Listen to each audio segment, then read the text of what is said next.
لیکن اللہ تعالیٰ نے پورے قرآن میں حضرت یوسف علیہ السلام کے قصے کو مفصل بیان فرمایا ہے۔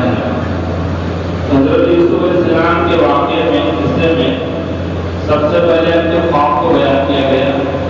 انہوں نے اپنے خواب دیکھا تھا کہ 11 ستارے اور چاند اور سورج کو سجدہ کر رہے ہیں، اور یہ خواب ان کے والد حضرت یعقوب علیہ السلام کو بیان کیا۔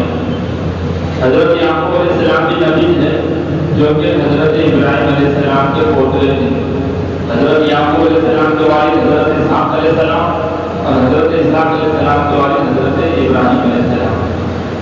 تو حضرت یعقوب علیہ السلام نے ان سے کہا تھا کہ اس خواب کو کسی کے سامنے بیان نہیں کرنا۔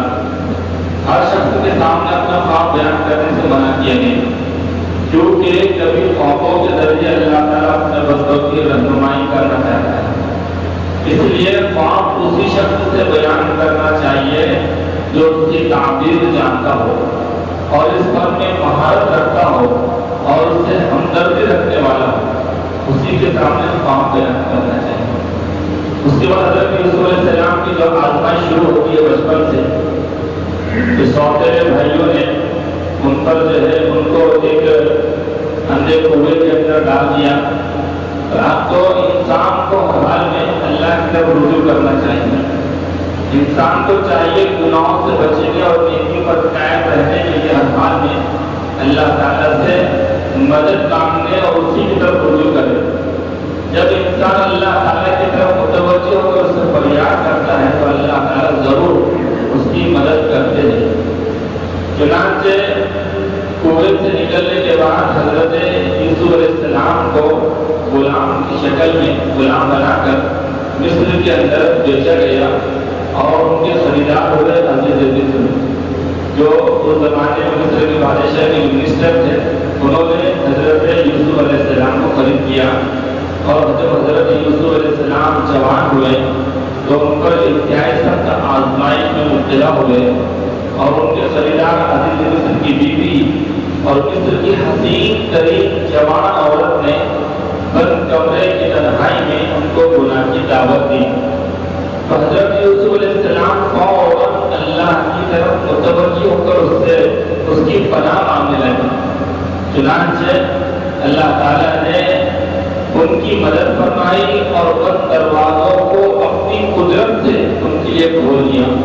اس طرح حضرت یوسف علیہ السلام گناہوں میں حضرت یوسف علیہ السلام گناہ میں مبتلا ہونے سے بچ گئے۔ یہ آزمائش تھی۔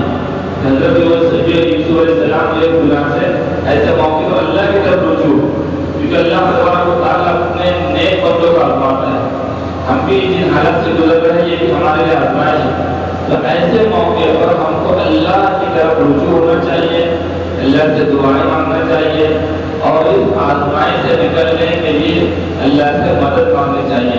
جب ہم اللہ سے مدد مانگیں گے، اللہ کی طرف رجوع ہوں گے تو اللہ ہماری مدد فرمائے گا۔ اور اس کے بعد حضرت یوسف علیہ السلام جب وہاں سے بچ گئے، مصر کی جو ہے عزیز مصر کی حسین و خوبصورت بیوی سے بچ گئے، تو سامنے ہی اس کے شوہر آ گئے۔ تو اس نے یعنی اس عورت نے عزیز مصر کی بیوی نے حضرت یوسف علیہ السلام پر الزام لگا دیا۔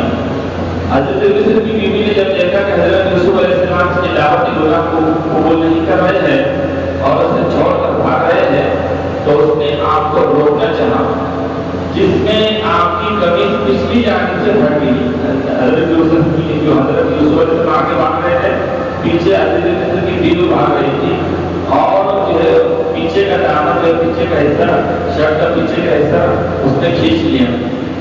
تو جب معاملہ عزیز مصر کے ہاتھ کو پیش ہوا تو اس نے حضرت یوسف علیہ السلام کا الزام لگانا چاہا، لیکن ایک بچے نے ان کی صفائی بیان کرتے ہوئے کہا کہ کرتے کا پچھلی جانب سے پھٹا اس بات کا ثبوت ہے کہ یہ بے قصور ہے اور عورت جھوٹی ہے۔ اس سے پتہ چلتا ہے کہ امیر اور حاکم کو فیصلہ کرنے میں قرائن اور علامت کا سہارا لینا چاہیے۔ اس بچے نے گواہی دیا تھا جو کہ جھولے میں تھا، جو بات بھی نہیں کر سکتا تھا لیکن حضرت یوسف علیہ السلام پر جو الزام لگایا گیا تھا اس کی جو ہے الزام کو دور کرنے کے لیے اللہ تعالیٰ نے اس چھوٹے سے بچے سے جو ہے اس کو گویائی عطا فرمائی اور اس بچے نے گواہی دی۔ گناہوں سے بچنے کی تدبیر کرنا چاہیے، کیونکہ انسان صحیح گناہ ہوتا ہے لیکن گناہوں سے بچنے کی تدبیر کرنا چاہیے۔ حضرت مصر کی بیوی نے حضرت یوسف علیہ السلام گناہ کی دعوت دی اور ان کو گناہ میں مبتلا کرنا چاہا تو حضرت یوسف علیہ السلام وہاں سے بھاگے۔ اس سے معلوم ہوا کہ جس جگہ انسان کو اللہ تعالیٰ کے حکموں کی پابندی نہ کرنے اور گناہوں میں مبتلا ہو جانے کا خطرہ ہو اس جگہ کو چھوڑ دینا چاہیے۔ اس گناہوں سے بچنے کے لیے بھرپور کوشش کرنا چاہیے، جیسا کہ حضرت یوسف علیہ السلام دروازوں کے بند ہونے کے باوجود اپنی آنکھ کو گناہوں سے بچانے کے لیے، گناہ سے بچانے کے لیے دروازوں کی طرف بھاگے تو اللہ کے حکم سے وہ کھلتے چلیں گے۔ اس کے بعد حضرت یوسف علیہ السلام کو جیل میں ڈال دیا گیا۔ خدا کی محبت جب کسی کے دل کو اتر جاتی ہے تو اس کی زندگی کا مقصد اصلی بن جاتی ہے اور دین کی دعوت و تبلیغ کا عشق اس کے رگ رگ میں سمجھ آتا ہے۔ قید خانے کی سخت مصیبت میں بھی ایک لمحے کے لیے اسے فراموش نہیں کر سکتا، وہ اسی کی دعوت اور مدد اسی کے ذکر و فکر کی ہے فکر میں مجبور رہے کہ قید خانے میں حضرت یوسف علیہ السلام لوگوں کو اللہ کی طرف بلاتے رہے۔ اور جب اس کے بعد جو ہے مصر کی بادشاہ نے خواب دیکھا کہ 7 خشک بالیاں ہے اور 7 تر بالیاں ہے، تو اس کی خواب کی تعبیر کے لیے حضرت یوسف علیہ السلام کو جو ہے کسی نے جو پانی پلانے والا جو بادشاہ نے جو خادم تھا کہ میں جب جیل میں تھا تو ایک شخص تھا جس نے میرے خواب کی تعبیر بیان کی تھی، وہ خواب کی وہ تعبیر صحیح ہوئی تو حضرت یوسف علیہ السلام کو بلایا گیا۔ تو نفس انسان کو برائی پر ابھارتا ہے اور اس کی دعوت دیتا رہتا ہے۔ تو اس آیت میں بتایا گیا کہ نبی کی شان دیکھیے کہ جب حضرت یوسف علیہ السلام کو بادشاہ نے حکم دیا کہ ان کو بلایا جائے جیل خانے سے، تو حضرت یوسف علیہ السلام نے کہا کہ پہلے مجھ پر جو الزام لگایا گیا تھا، جن عورتوں نے مجھ پر الزام لگایا تھا، پہلے اس کی تحقیق کی جائے۔ تو ایسا نہ ہو کہ میں جو ہے میرے پاس علم ہے خوابوں کی تعبیر کا، تو میرے علم کی وجہ سے لوگ جو ہے آپ مجھ کو جو ہے جیل سے نکال لیں گے، لیکن جو میرے پر الزام رہے گا وہ الزام ہی رہے گا۔ اس واسطے پہلے اس کی تحقیق کی جائے۔ تو بادشاہ نے خود عدالت سجائی اور عورتوں کو بلایا اور ان سے سختی سے پوچھا کہ کیا معاملہ ہے۔ تو جب حضرت مصر کی بیوی نے دیکھا جب بات جو ہے بادشاہ تک پہنچ چکی ہے تو اس نے صاف بتا دیا کہ اس میں یوسف علیہ السلام کی کوئی غلطی نہیں ہے، غلطی میری تھی، میں نے ہی ان کو بلا کے دعوت دی تھی۔ تو حضرت یوسف علیہ السلام کا جو الزام لگایا گیا تھا وہ الزام سے بری ہو گئے۔ تو اب نبی کی شان دیکھیے، حضرت یوسف علیہ السلام نے فرمایا کہ میں جو ہے عورتوں کو نیچا دکھلانا نہیں چاہتا تھا، بس مجھ پر جو الزام لگایا گیا تھا میں اس سے بری ہونا چاہتا تھا، تاکہ جب میرے اوپر جو ذمہ داری آئیں گی تو لوگ یہ نہ کہیں کہ یہ فلاں شخص ہے جس نے ایسا گناہ کیا تھا۔ اپنے الزام کی جو ہے کہ جھوٹا الزام لگایا جاتا ہے اس کو ختم کرنے کے لیے انسان کو کوشش کرنی چاہیے۔ تو اس وقت حضرت یوسف علیہ السلام نے کہا تھا نفس انسان کو برائی پر ابھارتا ہے، اس کی دعوت دیتا رہتا ہے اور اس کے شر سے وہی لوگ محفوظ رہ سکتے ہیں جن پر اللہ تعالیٰ کا رحم و کرم ہوتا ہے۔ اس لیے انسان کو چاہیے کہ نفس کے شر سے محفوظ رہنے کے لیے کوشش بھی کرے اور اللہ تعالیٰ سے دعا بھی کرتا رہے۔